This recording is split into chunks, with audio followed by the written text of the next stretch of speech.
सुंदरवन जंगल में टूनी चिड़िया रहती थी। वो बहुत गरीब थी। वो अपने बच्चों को पालने के लिए चंपा कवि के घर पे काम करती थी। वे उसके घर का सारा काम करती थी। एक दिन चंपा कवि टोनी चिड़िया के घर आती है। मैम साहब, आप यहाँ? कहिए, क्या बात है मैम साहब? देख टोनी, तू तो जानती है कि तूने पिछले कुछ महीनों से मुझसे बहुत ज़्यादा कर्जे लिए हैं और तो और तूने अपना घर भी मेरे पास गिरवी रखा है, लेकिन फिर भी मैं तुझे कुछ नहीं कहती। हाँ मालकिन, लेकिन हम आज इतना गुस्सा क्यों हो रही है? मुझसे कोई गलती हो गई है क्या? तेरा बेटा टुन्नू चिड़ा मेरे बेटे राजू कौवे को हमेशा मारता पीटता रहता है और उसे बुरा भला कहता है। उसे समझा दे को मेरे बेटे को तंग करना छोड़ दे।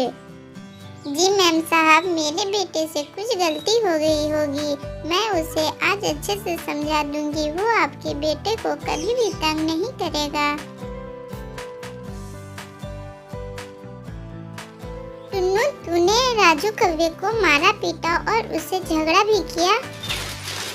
नहीं माँ, राजू कौवे ने ही मुझे पहले धक्का दिया था, इसलिए मैंने उसे मारा। बेटा, तू तो जानता ही है ना कि हम चंपा कवि से कितने कर्जे लिए। हमारे उन्हीं कर्जे की वजह से मुझे उसके घर काम करना पड़ता है। जब तक ये कर्जा चुकता नहीं होता, मुझे वहाँ काम करना होगा। बेटा, तुम मुझसे झगड़ा मत करो। अगर वो कुछ कहे तो तुम चुपचाप वहाँ से चले आओ। माँ, आखिर कब तक आप उसके घर काम करती रहेंगी और ये कर्जा कब चुकता होगा? पता नहीं बेटा, लगता है कि पूरी जीवन हमें यूं ही उसके घर काम करना पड़ेगा। फिर एक दिन टोनी चिड़िया चंपा कवि के घर जाती है और पूछती है, मैम साहब, और कितने पैसे बाकी हैं और कितने सालों तक मुझे आपके घर काम करना पड़ेगा? अरे टोनी चिड़िया, थोड़े बहुत नहीं, बहुत पैसे बाकी हैं। तू पूरी जीवन भी काम करेगी ना तो पैसे नहीं चुकता होने वाले। तूने अपने पति के इलाज के लिए थे और अपना घर तक गिरवी रखा है। अब तो तुम्हारा पति भी नहीं है। तुझे अपने जीवन पूरा मेरे घर काम करना होगा और तो और तुम्हारे बच्चे को भी यहाँ काम करना होगा। इतने कर्ज हैं कि तुझे चुकाना मुश्किल है। तेरे जाने के बाद तेरे बच्चों को भी काम करना होगा। ये कर्ज इतनी आसानी से नहीं चुकता होने वाले। तुझे तो यहाँ काम करके कुछ पैसे ही मिलते हैं, लेकिन तेरा कर्ज बहुत बड़ा है।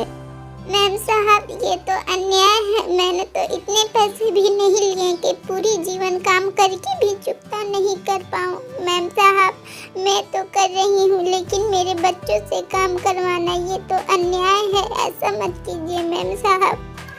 मैम साहब, कम से कम इतना तो बता दीजिए कि कितना पैसा है। मैं कहीं और काम करके पैसे पूरे करने की कोशिश करूँगी।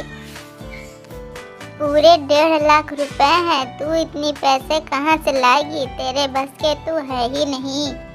1.5 लाख पर मैंने तो सिर्फ 60,000 रुपए ही कर्ज लिए हैं। इतना पैसे अन्याय मत कीजिए मालिक। मैं झूठ नहीं बोल रही हूँ।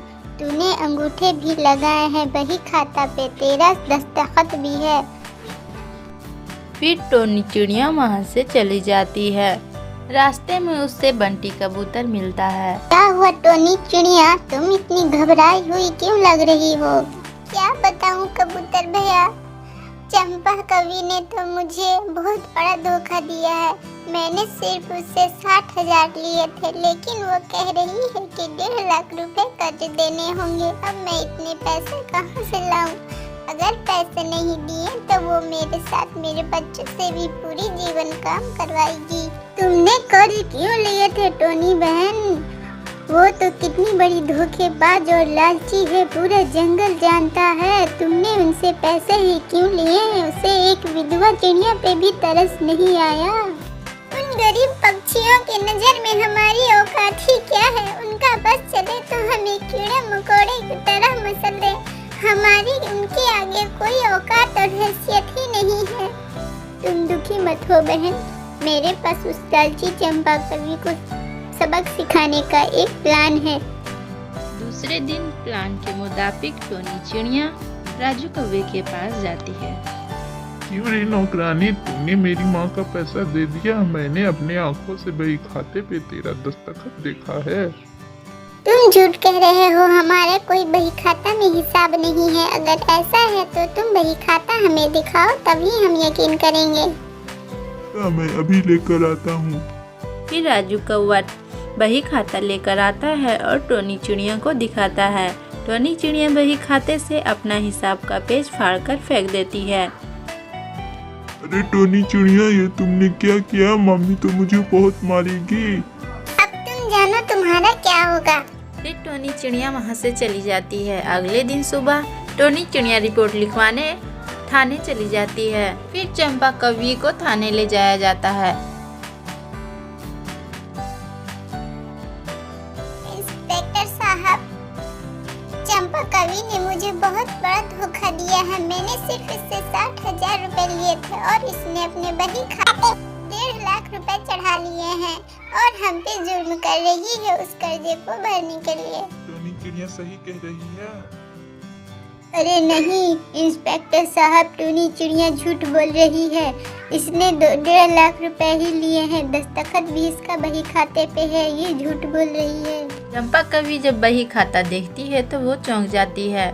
उस पे टोनी चिड़िया का कोई हिसाब ही नहीं होता है। अरे ये क्या, इसमें तो कोई हिसाब ही नहीं है। इसका मतलब तुम झूठ बोल रहे हो। तुम्हारे पास तो कोई सबूत ही नहीं है कि टोनी चिड़िया ने 2 लाख रुपए लिए हैं।